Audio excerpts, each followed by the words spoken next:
must seize this opportunity to end this war and bring the hostages home.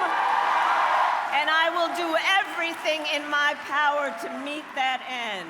We need a ceasefire. We should end this war. It should end, it should end, it should end. La perspective d'un cessez-le-feu paraît pourtant bien lointaine à Gaza. Le premier ministre israélien a nié aujourd'hui avoir reçu une offre proposant une trêve de 2 jours en échange de 4 otages. Benjamin Netanyahou dit qu'il aurait accepté une telle offre si elle lui avait été présentée. Pourtant, il y a quand même des négociateurs en ce moment à Doha, au Qatar. Sa gestion de la guerre ne fait pas l'unanimité. Même en Israël, plus de 3000 Israéliens, des universitaires, des philosophes, des sociologues, des historiens ont fait paraître une lettre ouverte dans les médias occidentaux pour attaquer leur gouvernement. Et ils demandent surtout à la communauté internationale d'exercer une véritable pression sur Israël pour obtenir un cessez-le-feu. J'en ai parlé un peu plus tôt avec l'une des signataires de cette lettre, Yael Berda, avocate, sociologue et professeure à l'Université hébraïque de Jérusalem. On l'écoute. Yael Berda, bonsoir et bienvenue à 24/60. Bonsoir. Vous avez tout un parcours. Bien sûr, vous êtes militante, mais d'abord avocate, sociologue, professeure à l'Université hébraïque de Jérusalem et avec 3000 autres signataires dans le quotidien Libération, vous implorez le monde, au fond, sauvez-nous de nous-mêmes, ou enfin, et vous voulez vraiment qu'on réponde à cet appel d'un cessez-le-feu vers un parcours vers la paix. Pourquoi avez-vous écrit cette lettre? Moi, je suis militante maintenant pour 2 ans contre ce gouvernement qui fait en fait un coup d'État judiciaire. Et maintenant, depuis le massacre terrible de Hamas le 7 octobre, ils ont sorti à une guerre que maintenant on voit qu'il y a des crimes de guerre qui se passent tous les jours à Gaza. Et on comprend qu'il n'y a pas l'opposition, il n'y a pas les partis d'opposition qui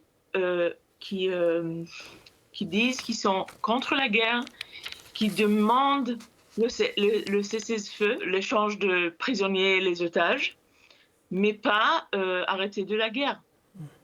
Et on comprend que maintenant, on n'a pas le pouvoir pour arrêter ce gouvernement et Netanyahou, qu'on n'a pas de confiance qu'il ne continue pas à cause de son intérêt politique. On veut que les pays du monde, les peuples du monde fait une intervention pour arrêter la guerre maintenant. Parce que dans votre lettre également, vous soulignez le fait que même si le Hamas a été décapité, ses chefs sont morts, puis il n'y a pas à ce jour de remplaçant, vous déplorez le fait qu'Israël maintenant ne s'engage sur le chemin meurtrier vers l'abîme. Oui, et on pense aussi que maintenant, ce n'est pas une guerre contre le Hamas, c'est une guerre contre le peuple palestinien. Et on veut arrêter ça pour notre futur commun. Et c'est impossible de voir les atrocités tous les jours, de voir qu'il n'y a pas une voix politique des partis qui se montent contre ça. On a besoin de l'aide. On a besoin de l'aide. Vous reconnaissez dans votre lettre et vous déplorez dans votre lettre, au fond, que la majorité des Israéliens appuient, soutiennent la guerre, mais vous dites que l'oppression, l'intimidation et la persécution politique empêchent de nombreux citoyens qui partagent votre avis de s'exprimer. N'est-ce pas? Oui. Et aussi, tu sais, tu peux dire, mais c'est quoi 3000 personnes? C'est rien du tout. C'est beaucoup dans un climat que tu as la répression de l'État, mais aussi une répression sociale. Que c'est les gens qui parlent contre la guerre, ils risquent de leur travail, ils risquent les relations avec leur famille. Et cet risque, elle n'est pas comme le risque de mourir tous les jours, oui. Mais on a dans une grave situation quand on a des politiques fascistes du gouvernement, et ça avec le trauma le 7 octobre, ça a créé un climat terrible. Et on a besoin de l'aide. C'est juste ça. Et c'est un appel d'urgence pour maintenant, pour arrêter et monter sur un feu immédiat. Ouais. Parce qu'au fond, vous dites, il y a 3000, il y a quoi maintenant, à l'heure où on se parle, 3200 signatures, mais il y a des Juifs spécialistes de l'Holocauste, des historiens, des philosophes.